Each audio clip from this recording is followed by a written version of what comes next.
আমরা বিগত প্রায় 1 মাস ধরে এটা আমাদের সেকেন্ড লট যাচ্ছে ওয়াগানে। আমরা পঞ্চগড় থেকে চাঁপাইনবাবগঞ্জ আমনুরা স্টেশন পর্যন্ত বালু নিচ্ছি ওয়াসার একটা কাজের জন্য। একটা ওয়াটার ট্রিটমেন্ট প্ল্যান্ট হচ্ছে রাজশাহীতে। ওয়াটার ট্রিটমেন্ট প্ল্যান্টের জন্য আমরা 2.5 FM এর বালুটা নিচ্ছি এখান থেকে। আমরা একসাথে যেন হিউজ কোয়ান্টিটির বালু নিতে পারি, এই কারণে আমাদের ওয়াগানে আসা। এই কারণে আমরা রেলের মাধ্যমে আমরা মাল নিয়ে যাচ্ছি। আর এটাই প্রথম যে পঞ্চগড় থেকে প্রথম বালু যাচ্ছে ট্রেনে করে, ওয়াগানে করে। আমার জানার মতো আমরাই ফার্স্ট নিচ্ছি। আসলে এই কোম্পানিতে যে পরিমাণ মালের দরকার ট্রাকে নিলে আসলে এরা কভার দিতে পারতেছে না। প্রতিদিন 5টা 10টা ট্রাক নিয়ে কভার দিতে পারতেছে না, এই কারণে এরা ট্রেনের ব্যবস্থা করছে। এখানে ট্রেনের ব্যবস্থা করাতে এখানে পঞ্চগড়ে যে গরিব দুঃখী মানুষগুলো আছে এরা ভালোভাবে লেবার হিসেবে কাজ করে খাইতে পারতেছে। এটা পঞ্চগড়ের জন্য একটা ভালো কাজ, এমনকি কোম্পানিরও লাভ হচ্ছে, ওরা একসাথে অনেকগুলো মাল পাচ্ছে এখানে।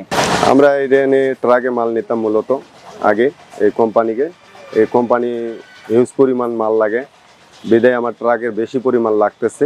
এখানে ট্রাক দিয়ে আমরা কুলাইতে পারতেছি না, কোম্পানির সাথে কাজ করা শেষ হইতেছে না, কোম্পানির ব্যাঘাত ঘটতেছে। বিদায় আমরা চিন্তাধারা করছি যে এই ট্রেনের ব্যবস্থাটা, এই ট্রেনটা দিয়ে কাজ করলে আমাদের একসাথে অনেকগুলো মাল যায়, তাতে আমাদের সুবিধা হয় যে একসাথে মালগুলা পাই, কোম্পানি সুষ্ঠুভাবে কাজগুলা করতে পারে। আর ট্রাকে আমার মাল নিলে একটা গাড়িতে আমার 950 থেকে 1000 সেফটি পাই। আর আমি যদি ট্রেনের মালটা নিই, আমি একটা বগিতে 1200 সেফটি মাল নিতে পারতেছি। সেই অনুযায়ী ট্রাকের চেয়ে ট্রেনের ভাড়াটা আমার কিছুটা হলেও সাশ্রয়ী হচ্ছে, একসাথে অনেক মাল পাচ্ছি। আগে নদীতে বালু উঠাইতাম, ট্রাকে লোড করতাম, তো এখন ট্রেনে করে বালু যাচ্ছে, নতুন করে সিস্টেম চালু হয়েছে। পঞ্চগড় হতে সাইডিং লাইন চালু হয়েছে, এয়ার লাইন। এই এয়ার লাইনে ব্যবসায়ীরা পঞ্চগড় থেকে বাংলাদেশের যে কোনো জায়গায় যে কোনো পণ্য সস্তায় নিতে পারবেন, এই সুবিধা এখানে রয়েছে। ইতিমধ্যে আপনারা জানেন যে এখানে বালু লোডিং শুরু হয়েছে, বালু পঞ্চগড় থেকে আমরা পর্যন্ত যাচ্ছে।